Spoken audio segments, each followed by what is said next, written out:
It's a real pleasure to come by and connect with you all to discuss the Equality Act, but I thought I'd give kind of the background that led to it. And the background starts in the Oregon State Legislature.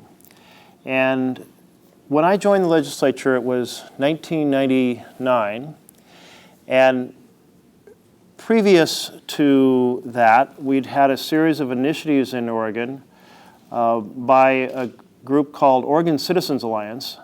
They were all about taking away rights and about creating discrimination for our LGBT community.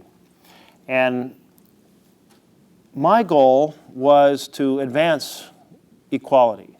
I think our fundamental constitution in our country was about equality of opportunity, about each individual to pursue happiness.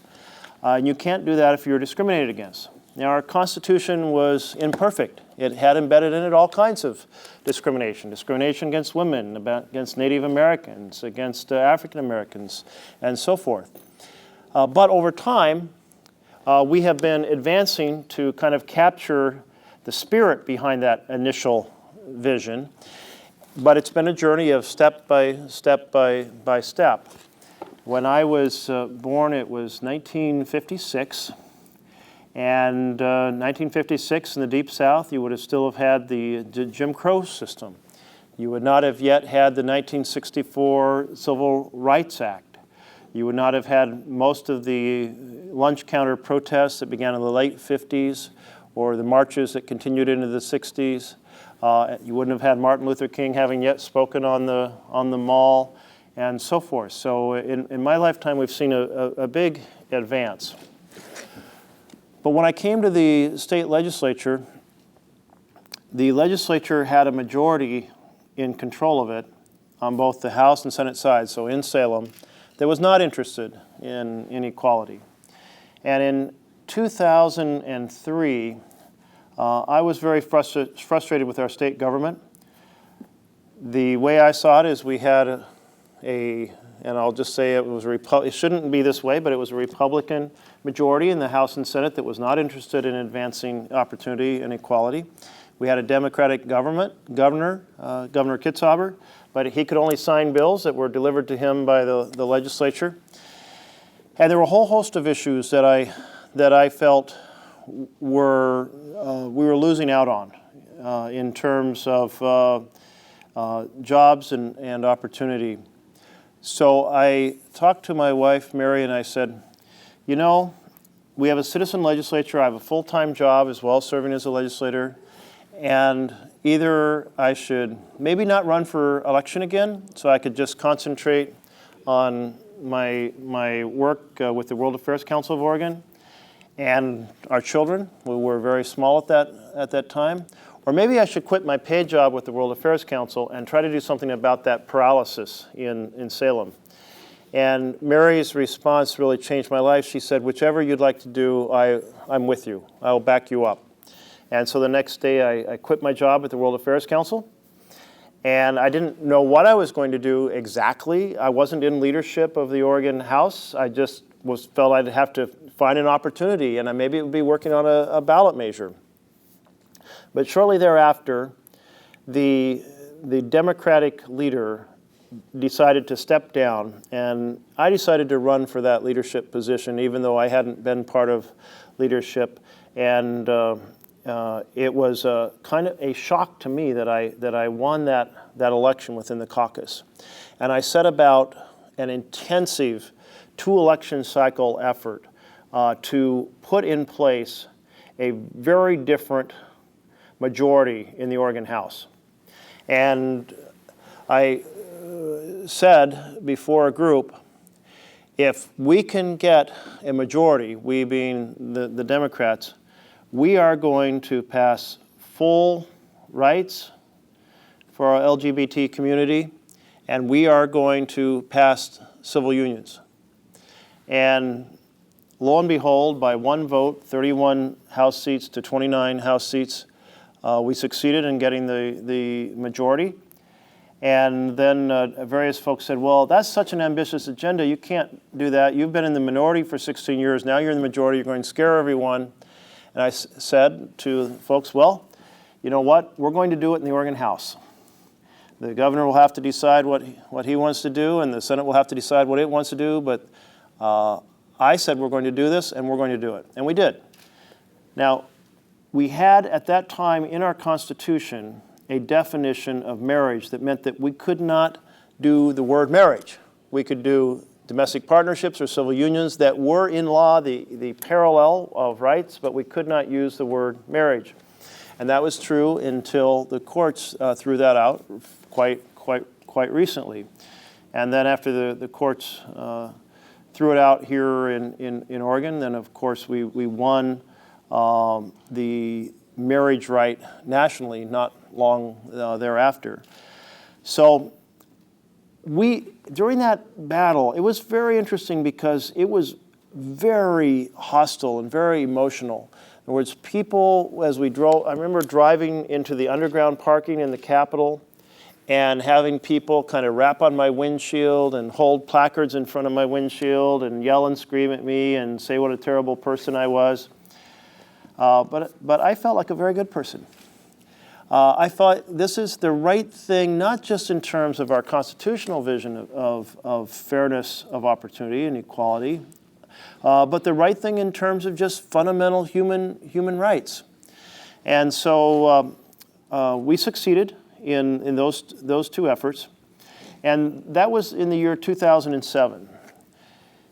At the end of that 2007 session, that 6-month session, I decided to run for the U.S. Senate. And I disagreed with the incumbent senator about a host of issues. But one of them I disagreed about was the issue of equality. And so I hoped that I could add a voice to the U.S. Senate that would be a voice in favor of equality. And nobody thought it was conceivable that I could win that election. There was not a single person in the legislature who wanted me to do it. They kept saying it's political suicide. You should stay where you are. You should run for this other different office in the future. You should do this or that, but you're just committing political suicide. Don't do it. And I said, well, you know what? A democracy needs competition of ideas and competition of views. Here are the incumbents' views. Here are my views. They are very different. And the two congressmen who had decided to run both decided not to run at the last minute because it was largely thought to be such an unwinnable race.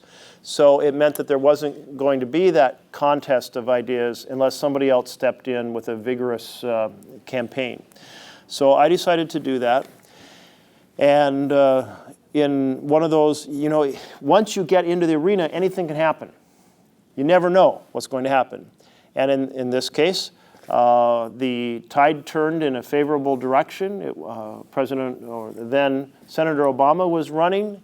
We had more registration than expected, moving in the direction I believe in. We had more voter turnout, and I won by 3%. I sought out Senator Ted Kennedy, and I said, I want to be a member of the Health, Education, and Labor Committee, your committee.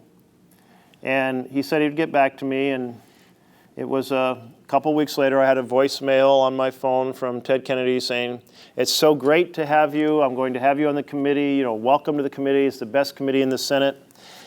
And one of my regrets in life is I didn't record that in some other way, so after 30 days it was extinguished. But I didn't have long to overlap with Senator Kennedy because he was ill. In 2009 he was ill.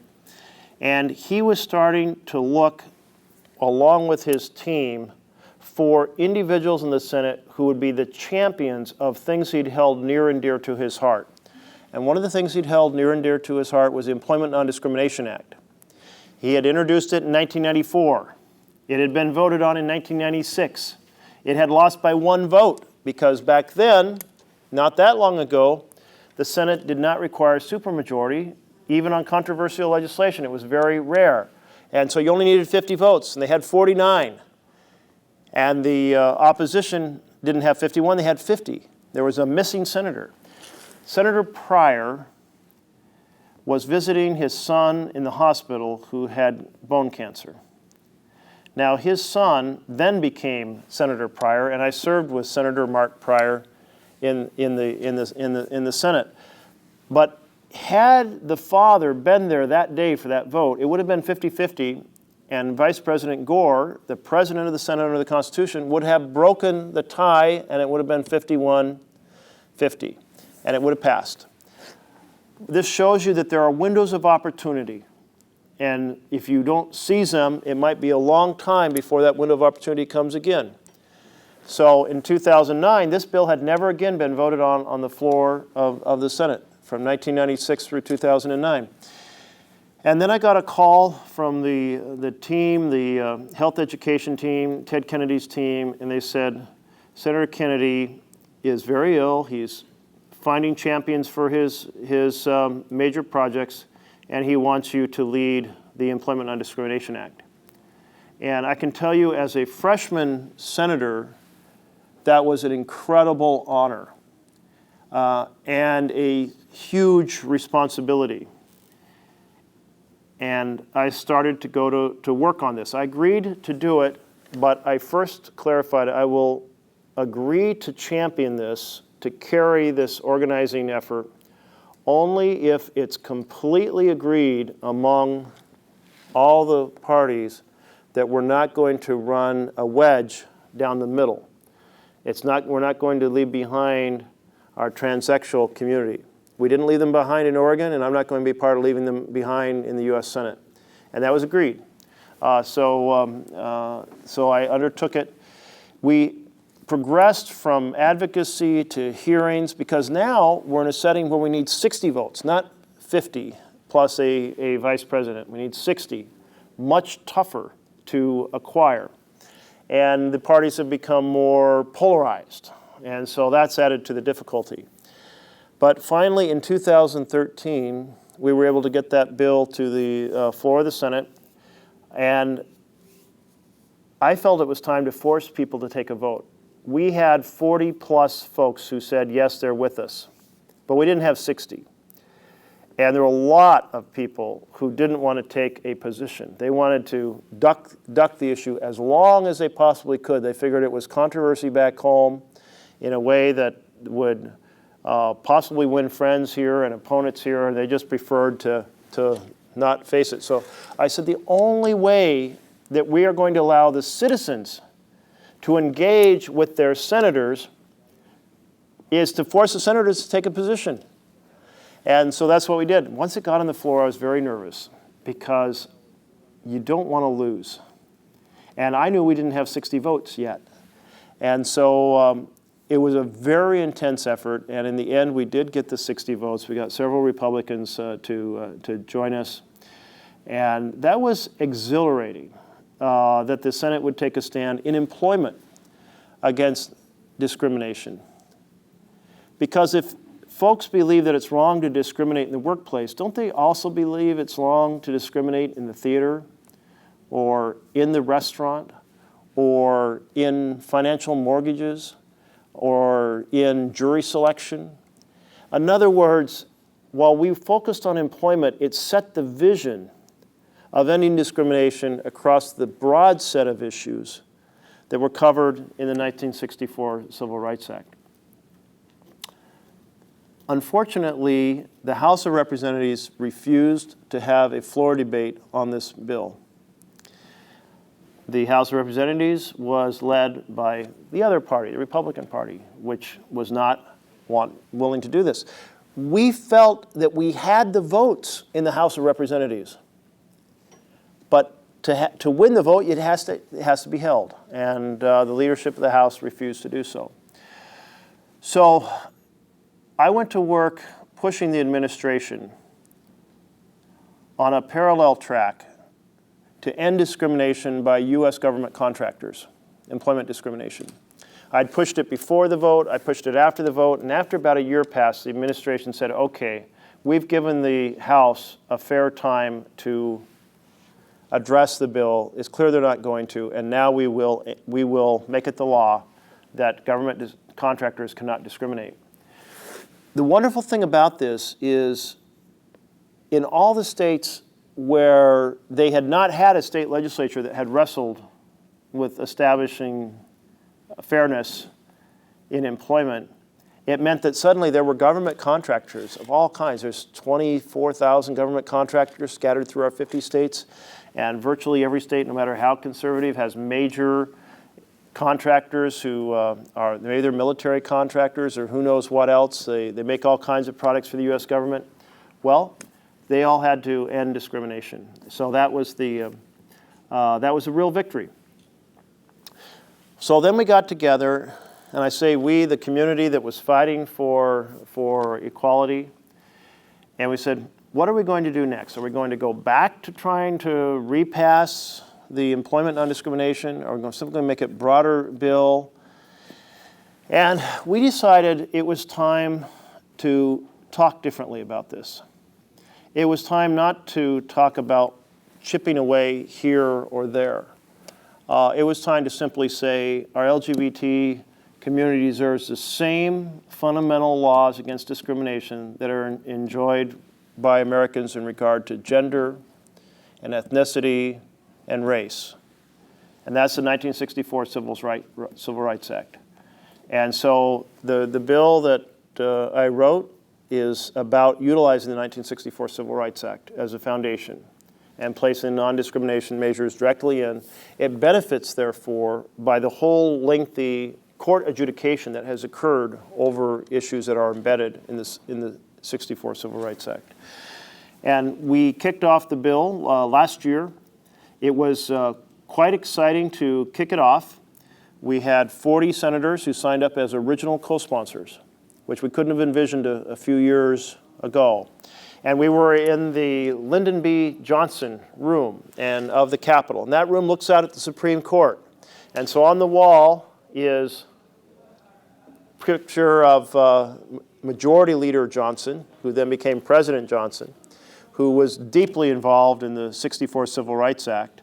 And so between his picture and the view of the Supreme Court, it really felt like we were tuning in to the best of our American tradition of moving forward against discrimination.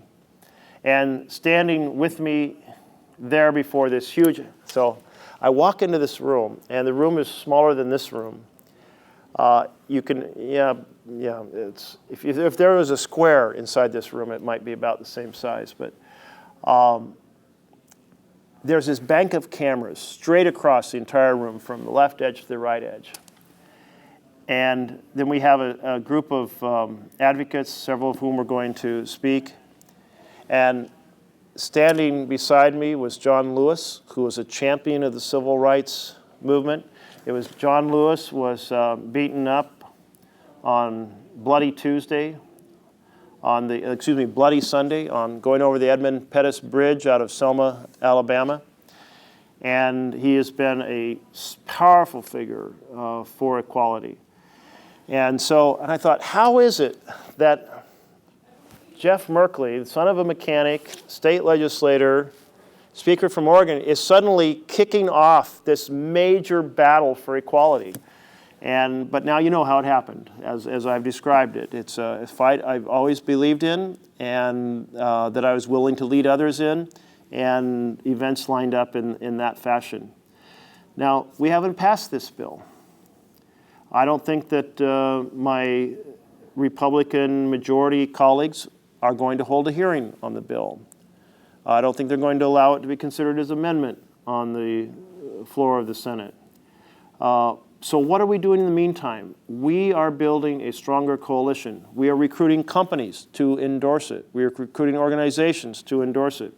I think we are now up to about 20 Fortune 500 companies that have endorsed it. We'd like that to be 200 Fortune 500 companies to endorse it.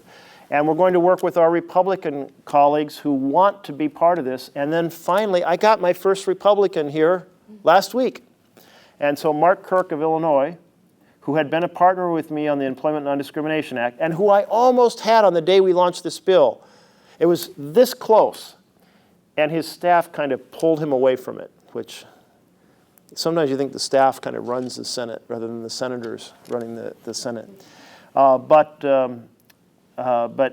he thought about it, he wrestled with it, and he endorsed it. So we can now call it a bipartisan bill. In the House, I think we're still waiting for the first Republican to get on it, although they're actively searching for one to break that barrier. So I think I'll just stop there and say that's the story of the Equality Act, where we are right now, and how it got involved in it. So the question was, what is the next step in the process? And really, the next step right now is building awareness of it, getting citizens to lobby their House and Senate members to become co-sponsors, and getting the corporate world to endorse it. Because if you come from a state where several of your major corporations have endorsed the bill, that gives you kind of room to talk about it and say, look, it has support of the business community. And if it has support of other organizations. Urban League has now endorsed the bill. I'm working with the NAACP. They have not yet endorsed the bill, but we expect them to. We hope they will within a coming year, and so forth. La Raza, I believe La Raza endorsed the bill. I'd have to double check that, and so forth. So both organizations and companies. Lissa's question is, she was sharing her personal story of being fired by and that the firing came just upon because the new manager saw a rainbow ribbon, asked if you were gay, you said yes, and he sent you home for the day and fired you. And the core of the question is, how will the Equality Act help if the Oregon's Employment Non-Discrimination Act didn't help? Now, the question I would have back to you, Alyssa, is did you go to the Bureau of Labor with your story? I didn't. No, Okay. I didn't. So I believe that had you done so, they would have launched an investigation, and that employers can be fined for, I mean, it is enforced in Oregon. And so ideally, in a situation like that, the Bureau of Labor would have talked to the employer. And I'm not a lawyer, by the way, so I'll just say my general understanding. Brad Avakian, our labor commissioner, could explain in detail. They would have looked into it, and if it turned out that it's quite clear that you were fired for that reason, probably you would have filed a suit, and then the suit would have been settled, and the likely outcome is they would have reemployed you and paid a penalty and a fine. And so I think it has worked in Oregon. Largely, but of course, one has to pursue it in order to let people know that an injustice has occurred. The Equality Act would not really change the mechanisms, but what it would do would give every American the same power that one has under Oregon state law now in terms of employment or accommodations. By public accommodations, I mean restaurants, theaters, and housing. And so it would simply set that same standard and give those same rights across the country. Dan asked if the possibility for passing the Equality Act is better in a non-election year, and second of all, would the current Speaker of the House, Paul Ryan, be more likely to give it an opportunity on the floor if he had more substantial Republican support? So in terms of a non-election year, it's often much easier through a whole range of legislation because, for one thing, you have an election year members who are home campaigning, and they want to avoid anything that might be controversial. So you have a little bit more space in a non-election year for issues. You also have more legislative days because, for example, the Senate this year has fewer legislative days scheduled, I'm told, than just about any time since World War II. This is because the majority party in the Senate has so many senators up for re-election, and they want to be home campaigning, they don't want to be legislating. In terms of whether Paul Ryan would allow a vote in the Senate, on the Equality Act. I think we are a long ways away from that. Election year, non-election year, we would need a sizable number of Republicans to become sponsors. And part of the reason that this is going to be an extended battle, I believe, is that battle lines have been drawn.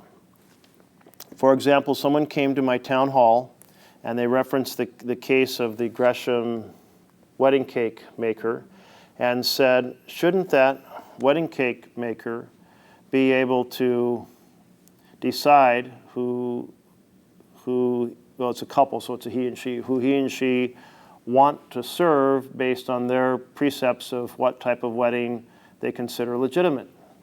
And aren't you discriminating against their ability to practice their religion in supporting the Equality Act? And I said, well, here's the way it works. Freedom of religion, you get to worship as you want. But when you open the door to the public to sell a good, you don't get to stand at the door and say, I'm going to admit this person because I like the way that person looks, if you will, the color of their skin, or their ethnicity, or their gender, and I'm going to slam the door on the next person because I don't like them and I want to discriminate against them. No, that's the whole point. When you choose to enter the public sphere to offer your goods, you must offer them equally to everyone. And so I said in this very conservative county at this town hall, I said, and so that's what's right, and that's what I'm fighting for, is an end to discrimination so every citizen can have the same opportunity to thrive within our society. So, but the opposite side of that argument has been taken by many and is advanced by many, and I don't think we're going to resolve this within a year or two. I do believe we'll resolve it within a decade, and I'd like to shorten that to a very brief period of time. I believe that that is, you get a majority party that can control the committee hearings and the floor votes. If we get that party that is supportive of this, and unfortunately it is partisan and it's the Democratic Party that's fighting for this, if we get the majority of the U.S. House and Senate, I believe we will pass, the first year that we take the majority, we will pass the Equality Act.